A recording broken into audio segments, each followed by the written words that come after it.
Oke baik, bismillahirrahmanirrahim. Assalamualaikum warahmatullahi wabarakatuh. Kembali lagi bersama saya Fadli Trikadul Purba di Learning Journal Harian. Nah, oke baik teman-teman, eee, di sini saya akan coba memaparkan, atau menjelaskan tentang, apa aja sih yang sudah kita bahas di pertemuan kemarin begitu. Nah, jadi pada pertemuan ini, beliau atau Pak Adi menjelaskan tentang bagaimana penulisan, penulisan berita bukan, bagaimana penulisan jurnal ilmiah yang baik dan benar. Oke, baik. Nah, akan tetapi sebelum itu kita harus mengetahui dulu apa sih pengertian, kemudian apa sih tujuan dari jurnal ilmiah ini. Nah, jadi jurnal ilmiah ini adalah jurnal yang sudah dipublikasikan, yang dimana di dalam itu terdapat artikel penelitian dari tentunya para peneliti atau akademisi. Nah, adapun untuk tujuannya sendiri adalah untuk menyampaikan suatu temuan baru yang bersifat ilmiah, kemudian secara sistematis, sistematif, objektif, dan diulang. Gitu.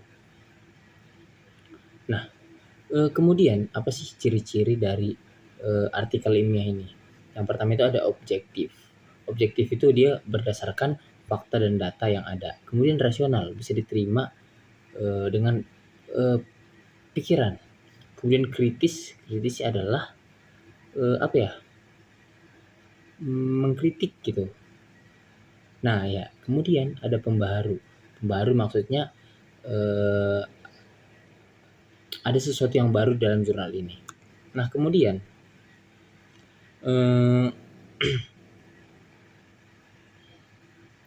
adapun tujuan dari jurnal ilmiah ini adalah yang pertama itu seperti yang saya bilang tadi untuk mempublikasikan hasil dari penelitian kita kepada apa ya, komunitas ilmiah lah gitu. Kemudian juga menyumbang pengetahuan baru karena artikel itu kan harus bersifat baru kan.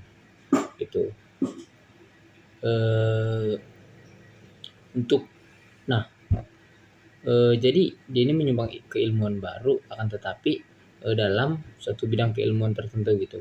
Kemudian bisa menjadi seperti yang biasa kita kita lakukan di makalah, ini bisa menjadi di makalah atau berita. Ini bisa menjadi referensi untuk penelitian-penelitian selanjutnya.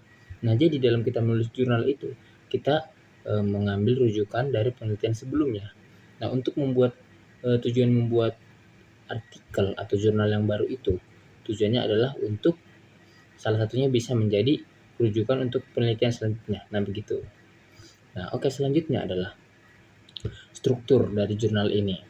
Jadi yang pertama itu seperti biasa judul, di mana dia harus singkat, kemudian padat, kemudian jelas. Dan judul ini sangat penting kenapa? Karena dalam judul ini harus mencerminkan dari isi jurnalnya. Jadi udah baca judul nih, oh udah paham nih arah dari tulisan atau artikel ini mau kemana. Nah, kemudian abstrak. Nah, jadi abstrak ini apa sih? Dia itu adalah sebuah ringkasan dari satu makalah kita atau satu artikel kita atau satu jurnal kita itu. Jadi biasanya ini terdiri dari 100 sampai 300. Nah, kebanyakan itu 150 sampai 250. Tergantung bagaimana hmm, kebijakan dari ya kebijakannya. Nah, jadi di dalam abstrak ini dia sudah memuat kayak apa ya? Kayak inti, kemudian ringkasan lah gitu, ringkasan secara singkat dari artikel kita ini gitu. Nah, ini juga itu biasanya ada bahasa Indonesia dan bahasa Inggris gitu. Nah, kemudian pendahuluan. Pendahuluan ini berisi latar belakang, rumusan masalah, kemudian tujuan dari penelitian kita buat apa gitu. Jadi ini permasalahan-permasalahannya ada di pendahuluan. Kemudian ada metodologi yang dimana ini menjelaskan tentang cara metodologi ini, cara bagaimana penelitian atau bagaimana penelitian ini dilakukan secara rinci gitu. Jadi metodologi apa yang dipakai gitu. Nah, kemudian ada hasil dan pembahasan. Jadi pada bagian ini itu ialah menyajikan data dan analisis tentang hasil penelitiannya gitu. Nah, kemudian ada kesimpulan. Seperti namanya ya, kesimpulan itu berarti dia sudah memuat intisari atau temuan, kemudian dan saran untuk penelitian selanjutnya. Dan terakhir itu daftar pustaka. Daftar pustaka ini sebagai referensi atau literatur yang sudah digunakan gitu. Biasanya itu ada jurnal-jurnal yang terdahulu gitu. Nah, kemudian apa sih langkah-langkah dalam menulis jurnal? Langkah simpelnya. Nah, yang pertama itu kita bisa menentukan topiknya dulu nih. Kita nentuin topiknya, kemudian kita cari masalah penelitiannya. Kemudian kita lakukan kajian pustaka. Ini maksudnya kita cari dari referensi-referensi gitu, referensi buku, artikel, dan lain sebagainya. Nah, barulah kita itu merancang, kemudian kita melakukan penelitian. Nah, setelah itu kita menganalisis hasil hasil dari penelitian kita ini. Nah, setelah itu barulah kita tulis sesuai dengan struktur jurnal yang tadi. Kemudian kita lakukan penyuntingan atau revisi.